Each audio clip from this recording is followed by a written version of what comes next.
Je voudrais aussi respectueusement inviter le vice-président de la République de Côte d'Ivoire, son Excellence M. Daniel Kablan-Duncan, à nous rejoindre sur le podium.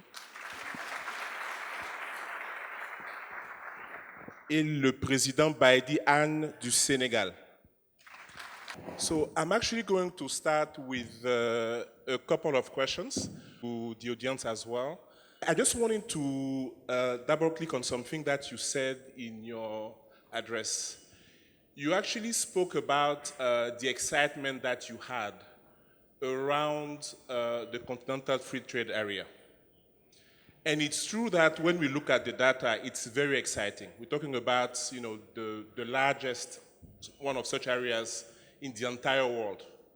I think there is a study that was done by Afro Champions where they speak about $1 trillion of opportunity. So this is basically 1,000 billion dollars. I mean, it's so many zeros that when I tried to convert it into CFA francs, I failed. Yet, when we speak to some of the members of the private sector across the continent, there is still a sense of fear. There is still a sense of fear because some people from some nations are basically afraid that the bigger nations are going to steal the market. And what is even funny is that some of the largest economies that we had on the continent were also amongst the last to join. So, Mr. President, I just wanted you to comment on this paradox and really help us seize this opportunity. Well, thank you, Kaku. Maybe we need to see it like this. That's my opinion. If you look at what has been happening without this continental free trade area, which we hope to achieve and operationalize and start trading by July next year, the basis of such affairs is already the case without the CFTA, meaning you already maybe have the bigger markets or bigger countries stealing the markets. Yeah. So in other words, you are fearing the same thing. So maybe we need to try this one and see what comes with it, at least from the basic understanding. In fact, the ground is sort of being leveled, meaning it gives an opportunity to every country, small or big, to access this much larger market. We are not going to, Rwanda is one of those small countries with a small market. There are big countries that exist. Maybe I would categorize Côte d'Ivoire as one of them. But we are not going to do away with what we are. We can only improve on what we are. And I believe strongly that everyone benefits by being part of this much larger market. In actual fact, even now the big countries, the ones we call big countries on our continent, alone they will always be very small. That's true. Yes. The smaller ones become smaller, but the bigger ones become smaller too. The continental free trade area, in my view, has advantage of enlarging the benefits for everyone. But those fears are expected. I don't think, of course, people will always fear the unknown. They will always think somebody is going to take advantage of them, like the bigger countries you mentioned. But I think also the audience here and the African people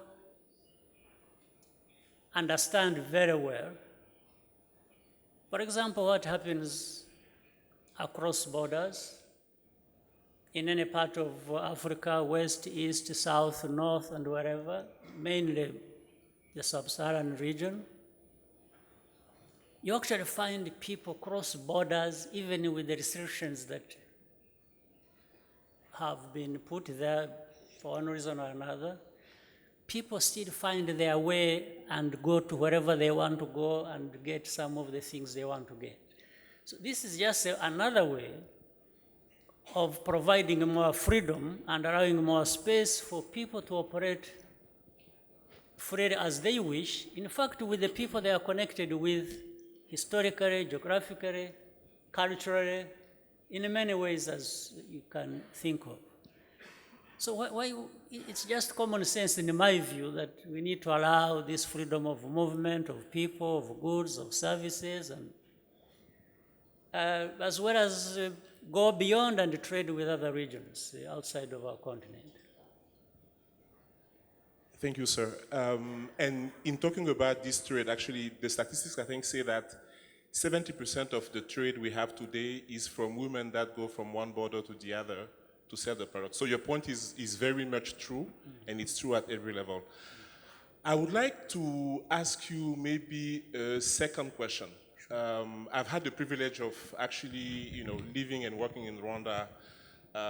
And one of the things that I found the most amazing, which you refer to in your speech, but I would like you to double click on, is really around how do you change mindset and behavior at scale. So for most business people, we know how to do it with a small team. Maybe we will have a company of 1,000 people, let's say. We have like a few managers. But how do we do it for a nation? How do we change the mind of a nation, especially for them to embrace business so that we can grow and prosper together? It's not a simple question, and there is no silver bullet. But there is always a huge chance, a big chance. If you try to do something, you just need to try. You just need to do it, and not just talk about it.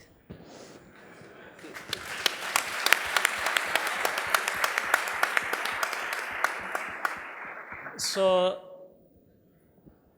I guess I'm sure you are conversant with part of our history and workings, both in government and outside of government. What we have tried to do in our own country, all leaders, starting with me from the top, the ministers, everybody, we first get together and figure out what is it that can improve our situation and have everyone involved and benefit.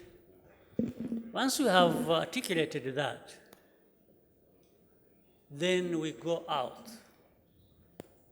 We understand that we got to go out to the public, to the people.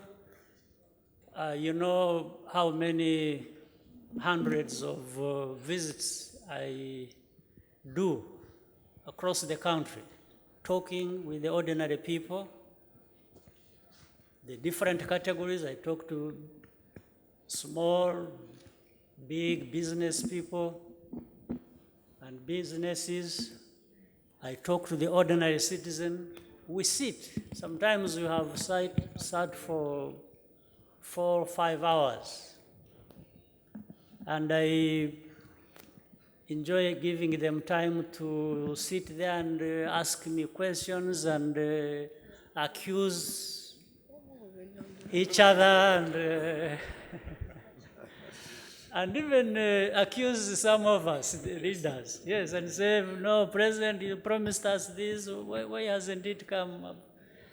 Then I have to explain what happened. I say, I'm sorry, I failed. I thought things were like this. And so we go through this. Now, but above all, what we do is to tell everyone there that they have something to contribute.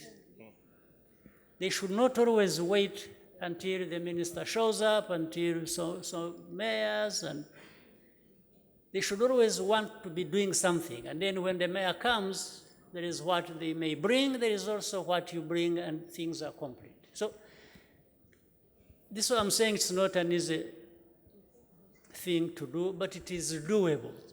It's possible. And we just need to try and do it.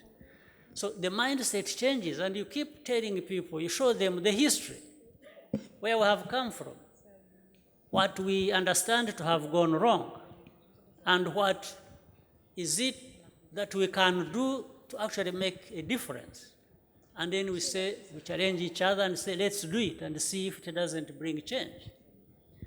And when you have succeeded in some places, even if out of 10 things you have tried, maybe you succeed in 4, those 4 encourage people to do more, and next time you'll have 7, 8 things happening out of 10 that you have tried.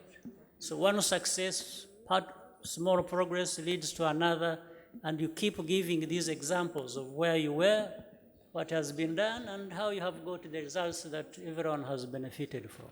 But encourage everyone to play their part, bring them in, tell them, challenge each other, allow them to challenge you, and you challenge them, and it's a back and forth sort of exercise. Thank you, sir. So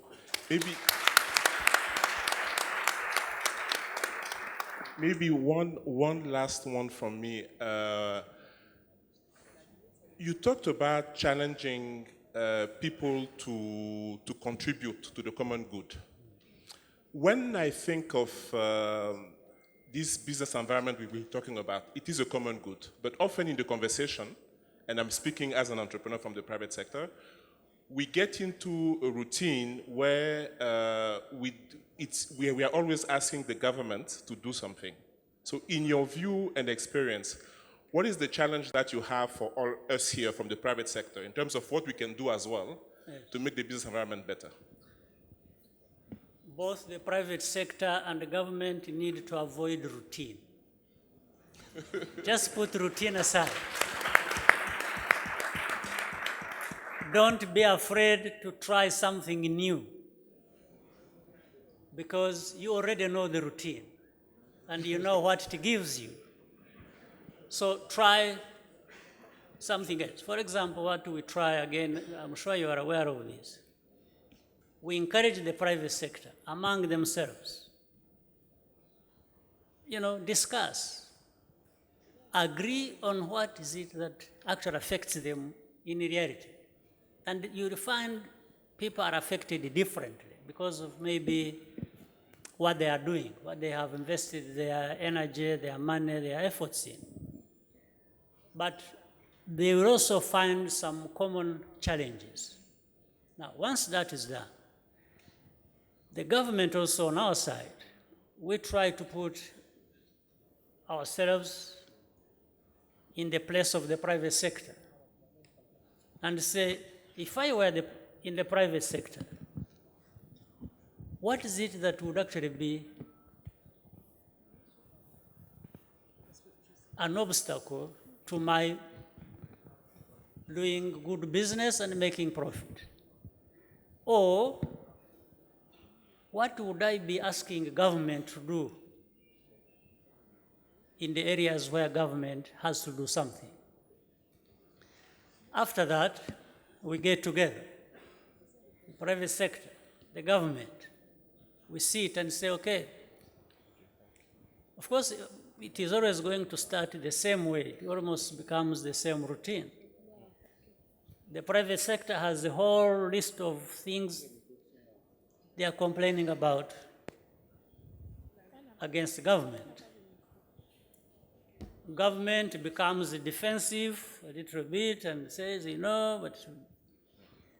And then once we have all overcome that start, we go also to real business. You say, look, you private sector, maybe you also need to do things differently. But we accept, on the side of government, we are not making it easy for you to actually maximize on the opportunity that you have or that the country provides, that the market, whether it is national or sub-regional market, provides. And then, so by the end of the meeting, we have agreed what we need to look at differently and do differently. And then we say, when we meet again after 1 year, we should measure what progress we have made and whether you did what we agreed you should do and whether we did what we agreed with you that we should be doing. So it has to be constant. You have to be challenging one another. You have to be measuring, monitoring what you are doing, and also looking at the results. Is it bearing results or not? So that helps even in the area of changing the mindset, and you see progress. Of course, you will never have a perfect situation. You will never have every problem addressed, but you see very clearly that there is progress. Thank you, sir.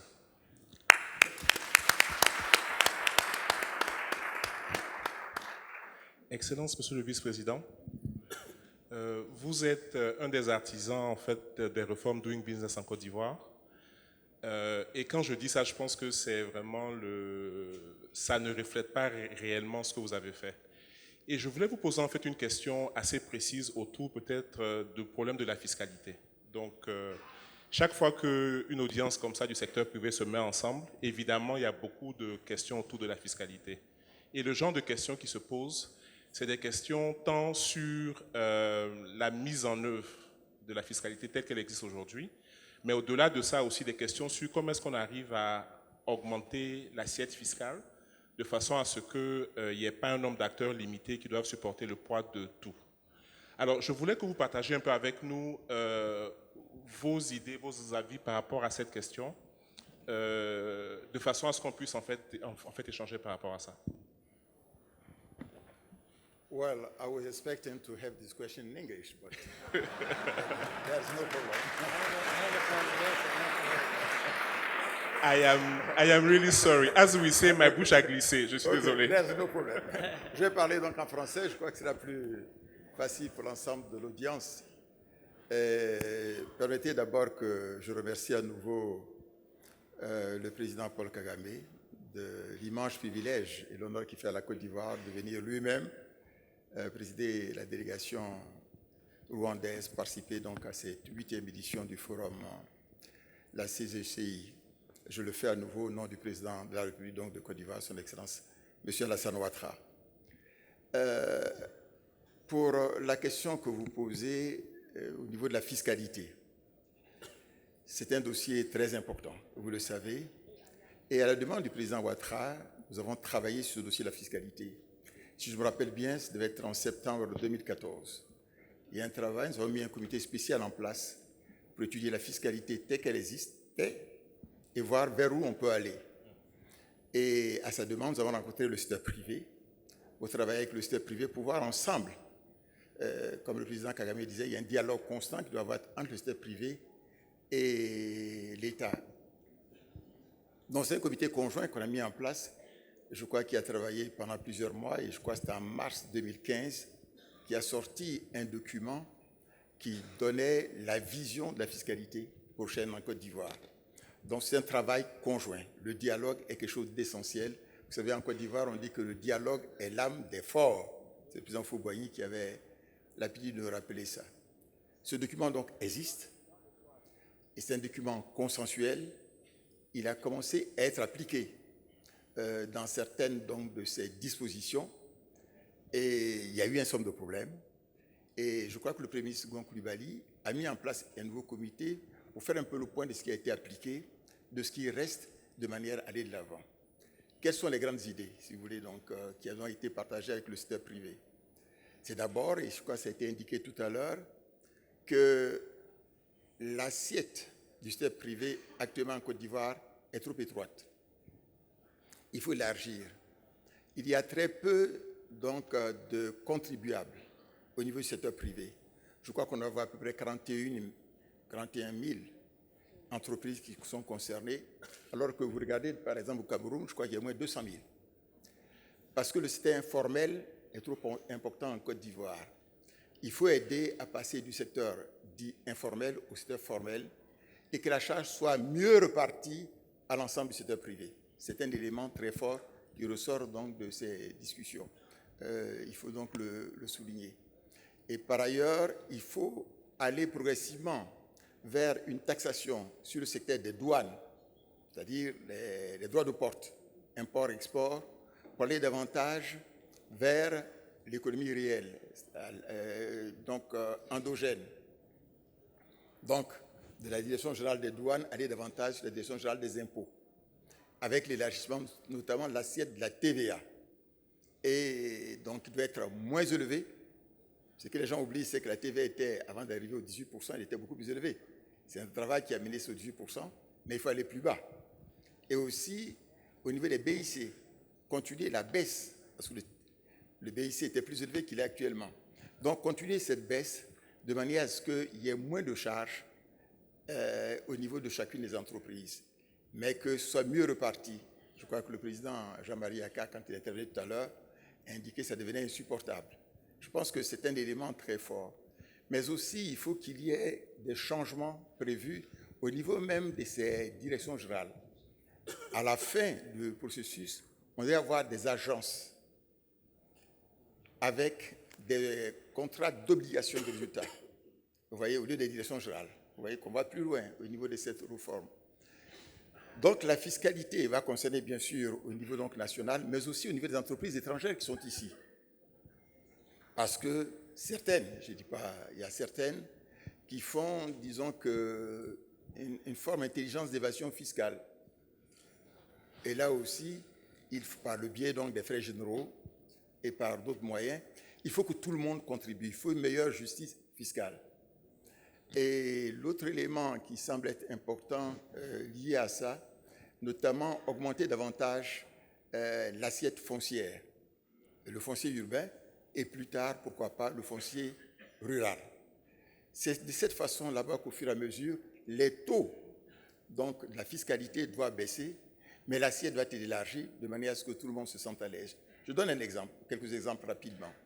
Vous voyez, exemple concernant donc, les prélèvements de revenus sur le foncier urbain. Les taux, vous savez, dans les années 90, c'était de 30%. Ils ont été baissés en son temps à 15%. Et actuellement, ils ont baissé à 12%. Vous voyez, on peut aller même plus loin. Et je pense que plus Abidjan s'élargit au niveau des constructions, on peut aller à 10%, voire plus bas. Voilà un exemple pour donner. Les frais de mutation étaient de 10%. Ils sont beaucoup plus bas maintenant, vous le savez. Ainsi de suite. Donc, ce qu'il y a à faire, hein, de manière générale, il faut que la base fiscale soit large, les taux baissent, c'est la tendance normale, et que de cette façon, tout le monde contribue de manière à ce que le taux donc les recettes fiscales par rapport au PIB, qui est actuellement autour de 17%, puisse aller au minimum de la CEDEAO, de l'UEMOA qui est de 20%, et qu'on ait un financement endogène plus important à ce niveau là-bas. Vous voyez, et dans ce domaine, privilégier aussi les PME, de manière à ce que la charge, beaucoup de PME ne passent pas au secteur formel parce qu'elles ont peur de cette fiscalité qui est trop lourde. Mais si cette fiscalité baisse, beaucoup de toutes petites entreprises, beaucoup de SME vont pouvoir basculer dans ce domaine. Voilà un peu, grosso modo, les grandes lignes de cette réforme que le Premier ministre Gon Coulibaly a demandé de continuer et d'accélérer. Vous savez que nous allons terminer le dernier programme avec le fonds à la fin de cette année, et ça rentrera en compte dans l'édition de l'année prochaine. Donc la fiscalité est un élément important. Faire en sorte que le financement du pays au niveau du secteur public soit mieux endogène, mais sur une base élargie, avec des taux qui baissent régulièrement. Merci. Please, Your Excellency, let me ask you a question based on what you were discussing. Yeah. Donc, en fait, vous avez parlé d'élargir la base et de s'assurer que par la diversification des types d'impôts qu'on collecte, les taux aussi baissent. Donc, je pense que c'est vraiment, en fait, une réforme qui est très, très en fait louable. Maintenant, la question, c'est comment est-ce qu'on s'assure aussi que le comportement des agents suivent les réformes que vous faites? Parce que c'est vrai qu'il y a beaucoup d'efforts qui seront consentis en fait par le gouvernement, mais qui peuvent ne pas forcément être ressentis par le secteur privé moyen si le comportement des agents ne suit pas ça aussi. D'accord, vous avez raison. Vous savez qu'il y a un comité de concertation État-secteur privé. Et je crois qu'il se réunit, je crois d'ailleurs régulièrement, chaque trimestre. En tout cas, je l'ai fait quand j'étais Premier ministre, je crois que le Premier ministre le continue, de manière à pouvoir s'assurer que tout le monde marche du même pas vers le développement. Donc, il faut aussi rendre transparent le suivi de ces réformes en allant davantage vers le numérique, la dématérialisation au niveau des impôts. Et vous savez qu'on a deux grands groupes, donc le groupe des grandes entreprises, dont le chiffre d'affaires, je crois, dépasse 2 milliards, et des moyennes entreprises dont le chiffre d'affaires dépasse 200 milliards. Donc, il faut faire en sorte qu'il y ait le e-impôt qui se développe et que les choses soient transparentes. De manière à ce que s'il y a un problème, ça se règle rapidement. Vous savez, par exemple, qu'il y a eu un travail important qui a été fait lorsque le secteur privé nous a posé la question concernant le remboursement de la TVA. Sauf erreur de ma part, il y a une avancée très forte sur le remboursement de la TVA. Mais on peut le faire dans les différents secteurs à ce niveau. Moi, je pense qu'il ne faudrait pas qu'il y ait, disons, une sorte d'opposition secteur privé, secteur public. C'est une coalition. On doit gagner ensemble. C'est comme un match, on est dans une équipe. C'est ça que je dis souvent. On est dans une équipe, il ne faut pas tacler l'État, et l'État ne doit pas vous tacler. On doit tacler l'adversaire. Voilà. Qui est la pauvreté. Fondamentalement, qui est la communauté. Et si vous faites ça, on gagnera à tout prix. Et je pense, malgré tous les problèmes que vous avez et qui sont normaux, que vous avez notés, la Côte d'Ivoire, quand même, c'était dit tout à l'heure, avance. Il y a des modifications à faire, mais on avance parce que, effectivement, la croissance, quand même, était en moyenne de 8% par an depuis 2012 jusqu'à 2018. Et on doit pouvoir continuer à ce niveau. Deuxièmement, je voulais indiquer, l'environnement est stable au niveau macroéconomique parce que, d'une part, l'inflation est faible en Côte d'Ivoire, elle est d'autour de 1-2% par an, ce qui est quand même important. Vous avez le fait qu'il y a un nouveau code d'investissement qui a été mis en place en faveur donc, du secteur privé national et international, notamment en faveur aussi des PME et des secteurs qui sont porteurs au niveau donc, de la Côte d'Ivoire. Vous avez aussi des infrastructures qui se mettent en place pour que le secteur privé puisse travailler normalement. À titre d'exemple, quand même, vous avez plus de 7500 km de routes en Côte d'Ivoire. Vous avez donc 5000 km de fibre optique déjà installée au niveau de la Côte d'Ivoire, qui permet, et à la fin, je crois à la fin du premier semestre 2020, on passera à 7000 km de fibre optique. C'est que toutes les villes de Côte d'Ivoire seront liées donc, à Abidjan avec l'extérieur. Donc une entreprise s'installe à n'importe quel endroit, à Ronkorogo, Bouna, etc., peut être liée à Abidjan et à l'extérieur du monde. Ce sont des choses qui coûtent, mais le gouvernement l'a fait de manière à ce que ça puisse aller de l'avant. Et ce travail se fait aussi de manière sous-régionale. Vous savez, il y a l'autoroute qui va faire Abidjan-Lagos et après Abidjan-Dakar. Vous voyez, ces éléments là-bas, ce qu'on appelle l'écosystème, est essentiel pour que le secteur privé se développe. Donc, il y a les impôts d'une part, mais il y a surtout l'écosystème qui permet au secteur privé d'aller de l'avant. Et l'élément qui est important, on ne l'a pas souligné suffisamment, c'est la justice, qui est un dossier très important pour le secteur privé. Et je me rappelle que, paix à son âme, lorsque un des ministres, Ron Brown, américain, était passé ici, quand il y avait l'African Business Roundtable, une des participants disait que je préfère être dans un pays où l'impôt est plus ou moins cher, mais où, si j'ai un litige avec le fils d'une autre autorité, elle a visé même plus haut, le président de la République du pays, bon, je sois sûr que le droit sera dit. Vous voyez? Et c'est la raison pour laquelle, disons que nous avons, au niveau du gouvernement, sous les instructions du président Alassane Ouattara, développé, d'une part, la la mise en place, vous savez, du tribunal de commerce. D'une part, disons que la chambre d'appel du tribunal de commerce, la médiation, parce que l'approche au niveau donc de la justice traditionnelle est trop longue.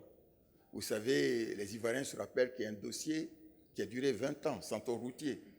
Ce n'est plus d'actualité, ce genre d'éléments.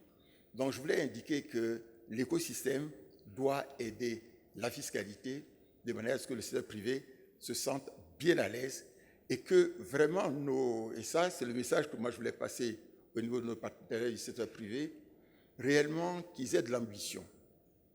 Ils ont de la vision et de l'ambition. La vision, je crois qu'ils l'ont fait sortir dans, disons que, la vision 2040 du secteur privé. L'État a sorti sa vision 2040.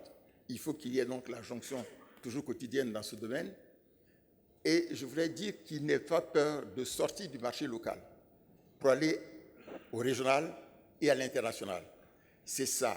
Il faut qu'on considère ce monde actuel, la globalisation, non pas comme un endroit où il faut avoir peur, mais de sortir plutôt les niches dans lesquelles la Côte d'Ivoire doit rentrer pour aller de l'avant. Cette croissance qui a eu lieu, quand le président Ouattara disait qu'il voulait avoir l'émergence, les bases de l'émergence en 2020, en 2012, très peu de gens y croyaient. Mais vous voyez que les choses sont en train de se faire.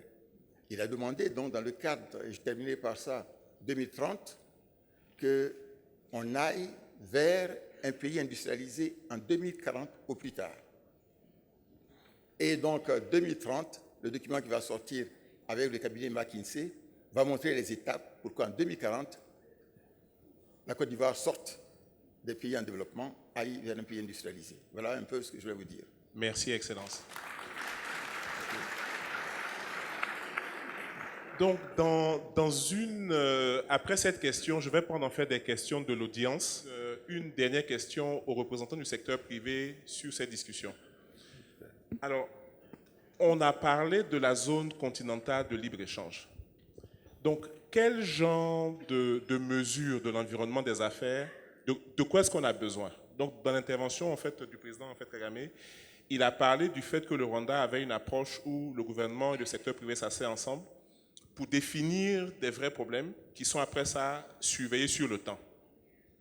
Alors, si on devait en fait adapter les indicateurs, si on devait aller au-delà du doing business, quels sont les autres éléments sur lesquels on devrait peut-être essayer de réfléchir pour avoir vraiment un cadre de mesure de l'environnement des affaires qui soit adapté à vraiment l'ambition qu'on a en tant qu'Africains pour le marché en fait continental. Donc, je vais commencer avec le président du Cameroun. Excellency, Mr. Paul Kagame, with your permission, I would like to speak in French, so everybody can understand me very well. Monsieur le Président Paul Kagame, Monsieur le Vice-président de Côte d'Ivoire, Mesdames et Messieurs, avant de me permettre de répondre à votre question, vous comprenez la charge émotionnelle et le plaisir, l'honneur que mes choix en ce moment d'être à côté du président rwandais. Pas en tant qu'homme politique, pas en tant que ministre, je ne sais pas le faire, mais en tant que simple citoyen, comme beaucoup ici. Donc c'est en votre nom tous que je partage cette émotion et que je vais parler au président Paul Kagame. Pour lui dire, Monsieur le Président, combien nous sommes honorés. Et nous avons compris que lorsque le président du patronat est venu vous transmettre l'invitation, vous avez compris que c'était sérieux. Je crois que beaucoup de chefs d'entreprise ici seraient prêts à marcher même à pied pour venir vous adresser une invitation pour venir les bien les bras. Vous êtes une icône. Vous êtes l'homme du moment pour l'Afrique.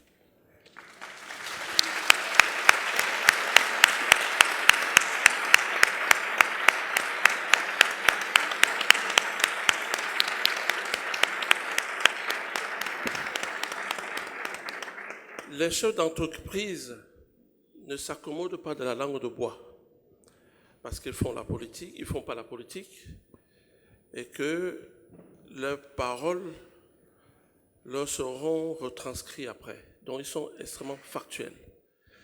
Donc nous sommes très heureux de vous avoir, Monsieur le Président. Nous sommes contents de ce que vous faites. Je n'ai pas envie de dire que nous sommes admiratifs de vous. Pas parce que vous êtes un militaire, pas parce que vous avez fait tomber votre tenue, pas parce que vous êtes un homme élégant, mais parce que vous posez des actes qui honorent le Rwanda et qui honorent l'Afrique.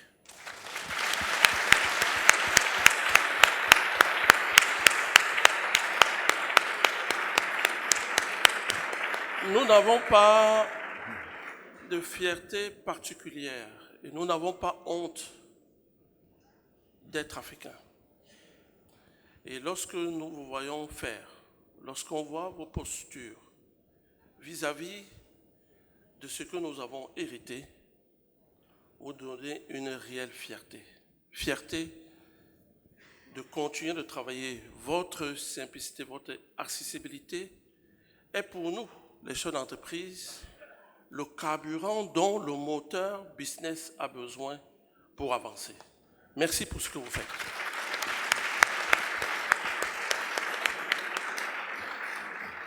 Après avoir dit ça, l'environnement des affaires, plus on en parle, je ne pense pas qu'il y ait un continent où on parle autant d'environnement des affaires. Peut-être parce que l'Afrique est aujourd'hui cette vache où tout le monde doit venir dépecer et prendre sa part et partir, parce qu'on leur a laissé la place. Et c'est aussi pour moi l'occasion de saluer vraiment le patronat ivoirien et son président pour cette initiative courageuse qui ne va pas seulement lui accorder, lui donner on ne va pas lui jeter beaucoup de fleurs. Parce qu'il a osé faire venir au sein du patronat un président. Ça va faire date. Je pense que même dans l'histoire du dialogue public-privé, cette rencontre aujourd'hui, elle est inédite.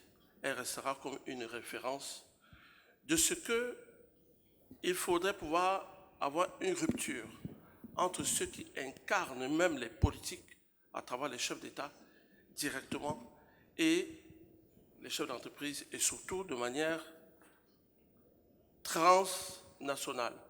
Il n'est pas resté seulement au Rwanda, il est venu à la rencontre justement des chefs d'entreprise d'autres pays. Ça va en droite ligne justement de ce qu'il a porté cette zone de libre-échange.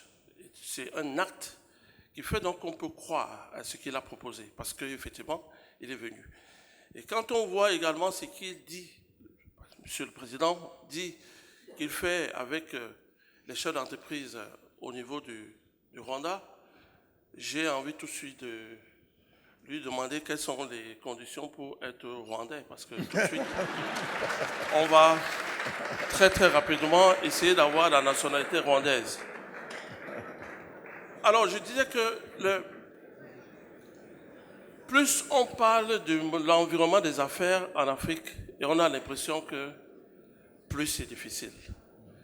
Nous avons hérité justement de cet environnement des affaires. On a été accompagnés par justement la Banque mondiale et on a eu une belle présentation de la SFI. C'est dit effectivement que ceux qui évaluent notre environnement des affaires sont très loin. Ils sont à la Banque mondiale, même s'ils ont des représentants ici. Mais à la fin, ces indicateurs-là nous permettent certainement de nous comparer au monde entier, d'avoir une certaine référence. Ça nous permet également de voir comment est-ce qu'on évolue de manière comparative avec les autres. Mais à la fin, comme l'a dit le président, nous avons l'impression à chaque fois que ça ne marche pas, qu'il y a des indicateurs qui n'ont pas été pris en compte. Et je suis également heureux de savoir que la SFI est en train d'évoluer pour améliorer justement ces indicateurs-là. Mais nous avons certainement hérité d'un certain nombre de choses dans nos pays qui sera difficile, qu'il faut pouvoir intégrer. Nous avons aujourd'hui la monnaie, la problématique de la monnaie. Comment se fait-il aujourd'hui on comprend, vous avez dit que l'inflation est très faible, mais c'est parce qu'on a un type de monnaie. Est-ce qu'avec cela, nous allons pouvoir avoir un environnement qui puisse créer cette croissance-là et créer surtout l'emploi? Si l'objectif est d'avoir un taux d'inflation très faible et qu'il y ait beaucoup de chômeurs, je ne pense pas que ce soit le but. Si nous devons créer les entreprises en 24 heures et après elles meurent, je pense que ce n'est pas le but.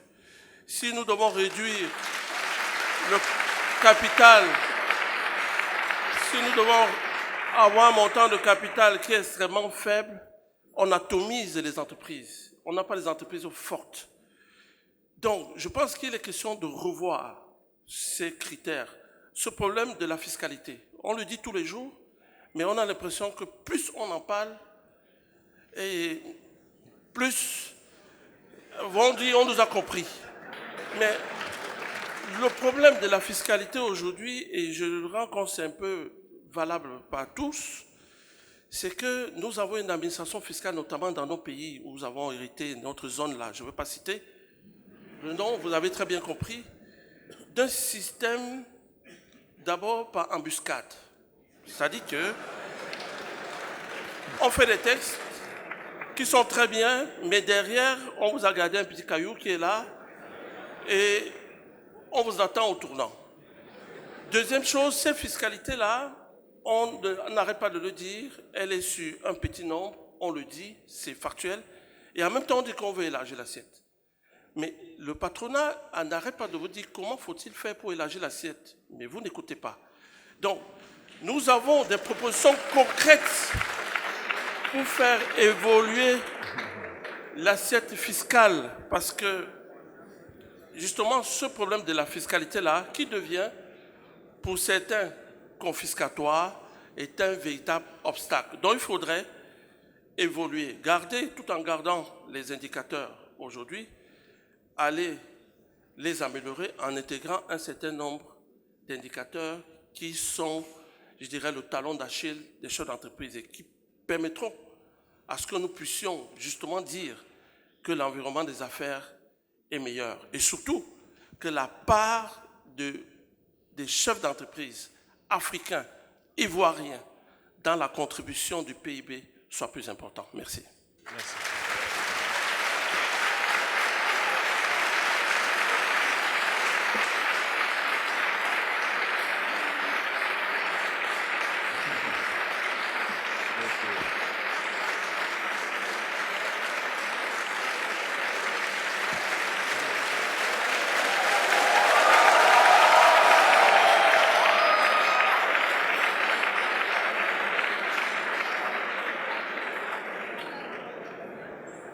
Okay.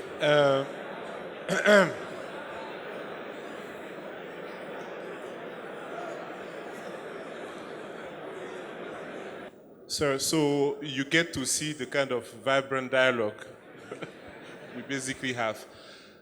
Donc, je voudrais peut-être demander au président du patronat sénégalais peut-être de faire aussi sa contribution un peu courte parce que je sais qu'il y a beaucoup de questions dans l'audience. Merci. Thank you very much, President. I thought I was smart asking to speak at the last person, but in fact it wasn't a good idea because it's going to be very difficult to do better than my friend President. But however, we will try. I think in your intervention, one thing that I retained the most is not just to talk about things, but implement them, do them.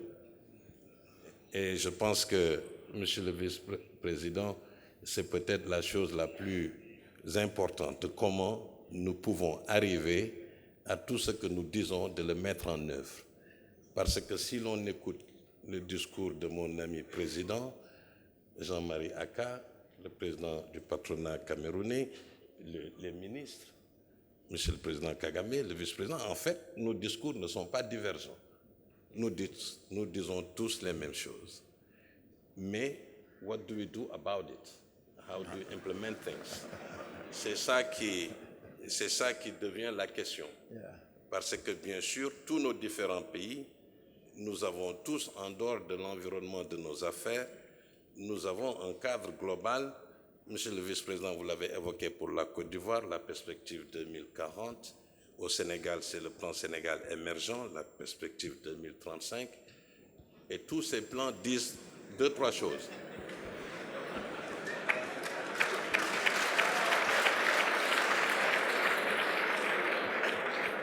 Donc nous avons tous des plans d'émergence avec des perspectives de 30 ans. Nous disons tous la même chose. Il nous faut une transformation structurelle pour que nos économies soient inclusives et résilientes. Nous disons tous qu'il faut que le capital humain se développe. Nous disons tous qu'il faut qu'il y ait une protection sociale aussi durable, ainsi de suite. Le financement, et il y a généralement un point où on fait un peu défaut, c'est le suivi et évaluation, et toujours la mise en œuvre. Je pense que la discussion que nous avons aujourd'hui, si beaucoup de choses ont tourné autour du président Kagame, c'est parce qu'en dehors des différents plans, il y a cette ambition que nous devons avoir de mettre en œuvre. Je pense que aussi, bien sûr, qu'on a parlé beaucoup du président Kagame, et à juste titre, je pense que aussi la Côte d'Ivoire est un exemple de dialogue, et le président Alassane Ouattara est quelqu'un aussi qui, dans son échange, et c'est toujours les perceptions, que c'est un leader aussi important dans la transformation de notre continent. Si je ne parle pas de mon président, je suis mort. Macky Sall aussi.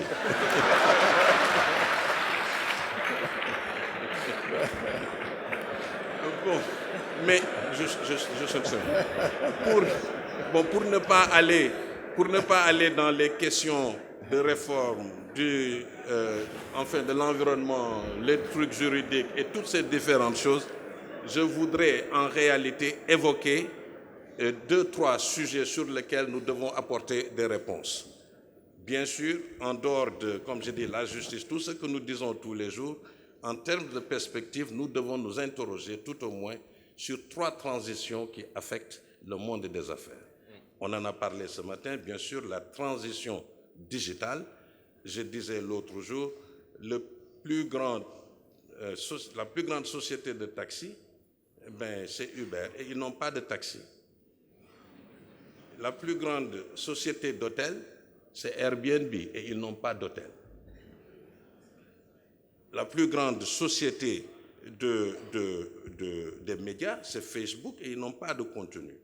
Enfin, pour dire simplement, on peut aller encore plus loin dans la nécessité de la transition digitale pour comprendre qu'il y a 10 ans, les 10 premières sociétés de Fortune 500, il y avait peut-être une entreprise de digital, c'était Microsoft. Aujourd'hui, les top 10, 8 sont du secteur digital. Bien sûr, nous devons aussi nous poser la question sur la transition écologique. Comment nous, nos entreprises, face à ces défis, qu'est-ce que nous devions faire pour ne pas demain, même dans le cadre d'une intégration et à l'export, ne pas être bloqués par des normes, par ceci, par cela. Nous risquons aussi, c'est un risque et une opportunité majeure. Bien sûr, on ne peut pas ne pas évoquer la transformation démographique de ce que ça nous touche. En 2050, l'Afrique il y aura 2,5 milliards d'habitants. Et de ces 2,5 milliards, la part des jeunes est d'une importance capitale. Quels sont les défis que ça apporte pour nos entreprises? Comment nous devons prendre en charge cette dividende démographique? C'est des questions que nous devons poser. Je sais que le temps est court, mais les autres choses ont été dites, donc je vous remercie. Je voulais essayer de prendre des questions de la salle. Mon nom est Gilles Ataï. Je suis chef d'entreprise et je suis également le fondateur d'une initiative qui s'appelle Afrique Consciente. Now, we know that performance is a matter of people management or people engagement. Would you please kindly share with us, because from a far distance we can't tell, though we understand our business and our realities, could you please share with us either or either a great success story you're very proud of and your people of Rwanda are proud of, which is a significant image of what partnership between public and private sector can achieve together as one, or a significant failure from which you have learned something which you could share with us. So it is either a significant success story or a flop where we can learn from. We are here to learn. Thank you very much, Mr. President. I'm very happy to have you in front of me. Merci. So, do we do all the questions at once or one by one? Maybe one by one. Either or. One by one. will be Okay, better. please. Well, ours in Rwanda has been a story that has two ends, one that is positive, another is negative. And it more or less demonstrates the totality of human nature, meaning it shows the negative side of human nature, and that's how we had a genocide in our country. That is the extreme negative. So that is a total failure we had in the whole social, economic, political, and the historical situation of our country. But then the other extreme side is also what human beings are capable of. They're not only capable of very bad things, like we had the genocide, they're also very capable of very good things, where today the country demonstrates how human beings can pick their pieces, put them back together, and build a new life and a hopeful future and move on. So we have these two sides. And for the current situation which demonstrates the positive side of human nature, we have drawn lessons. We have drawn lessons from the tragic history and helped us to build this new story of the country which demonstrates the better side of human beings. So for us, we are here an experiment of both failure and success. Now, our challenge today is to make sure that we continue that story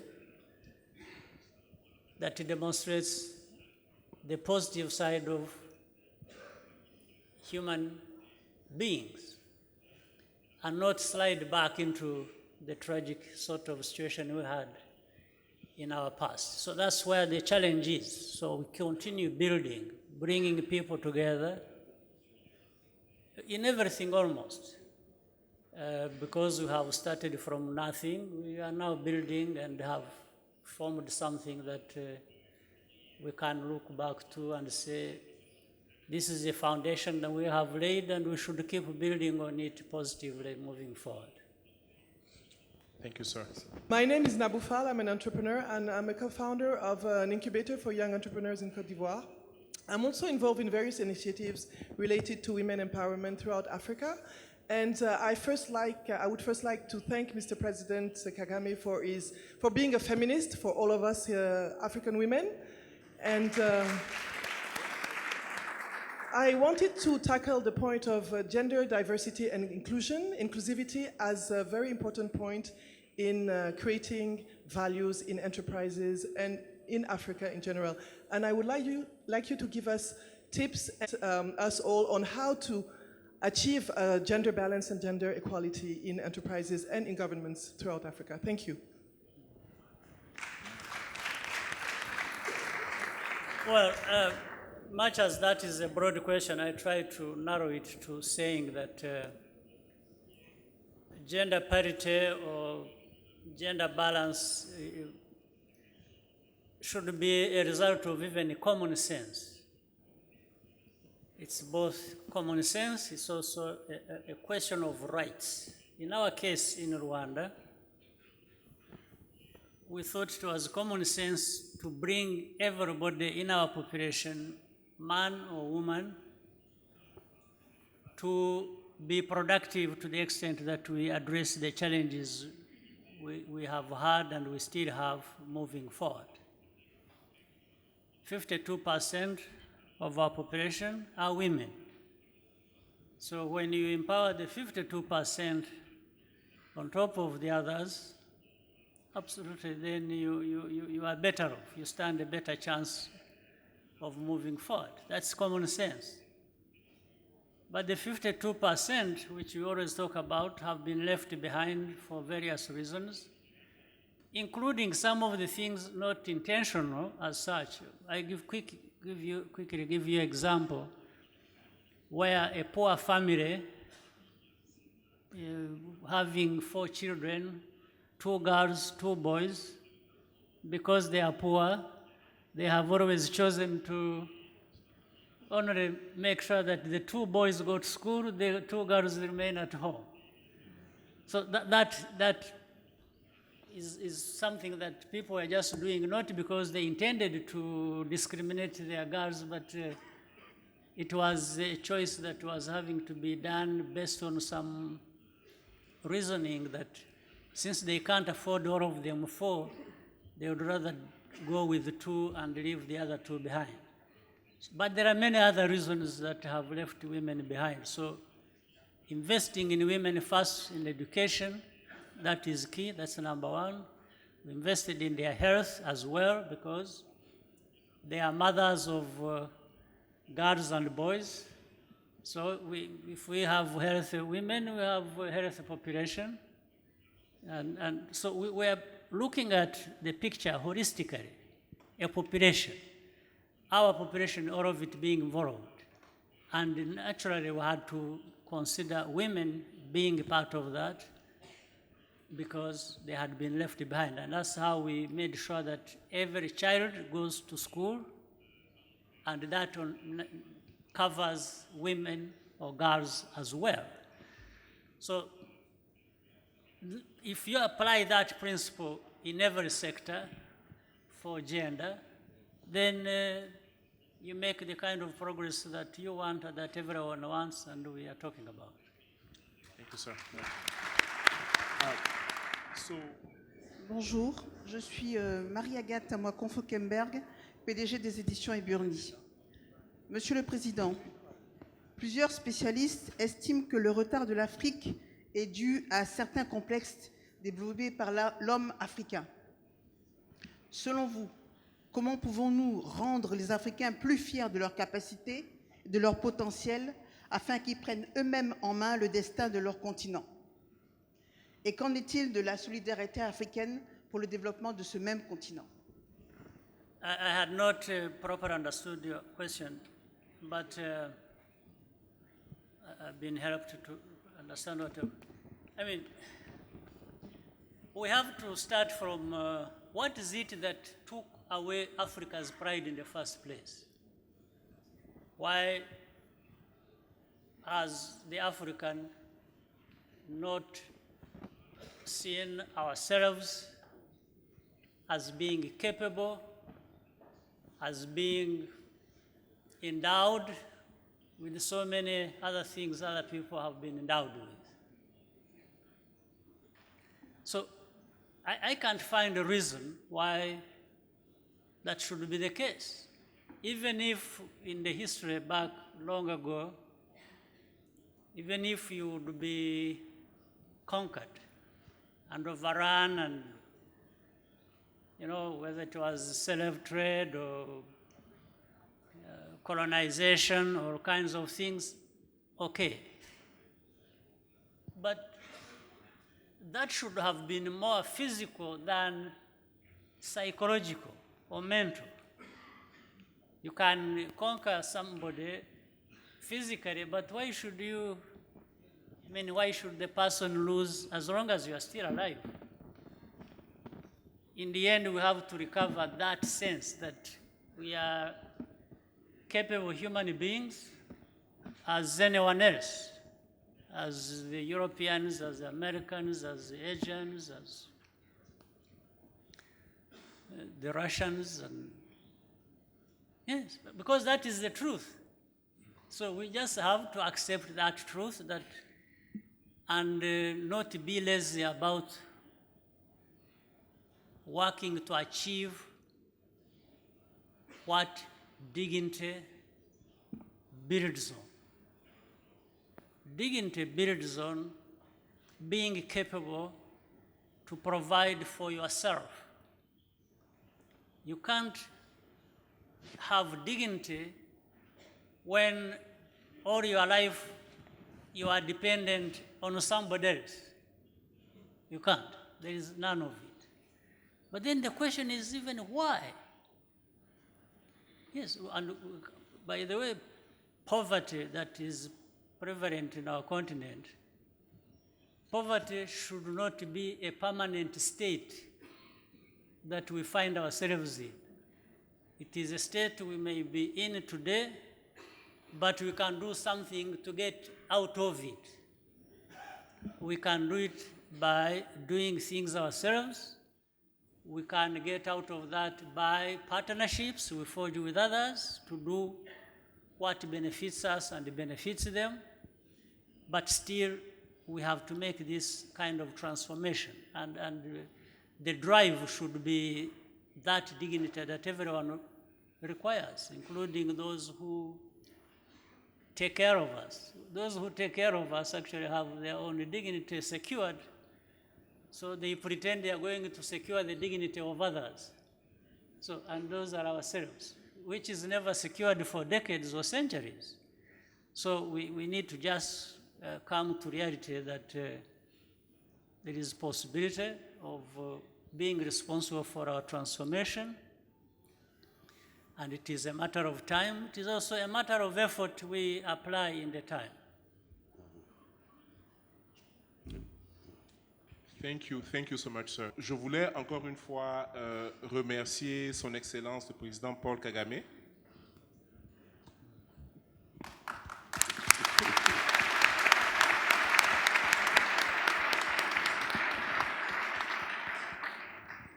Remercier aussi Monsieur le Vice-président de la République de Côte d'Ivoire, ainsi que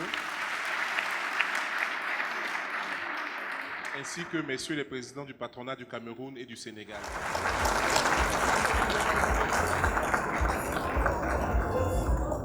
Prise d'entreprise spéciale du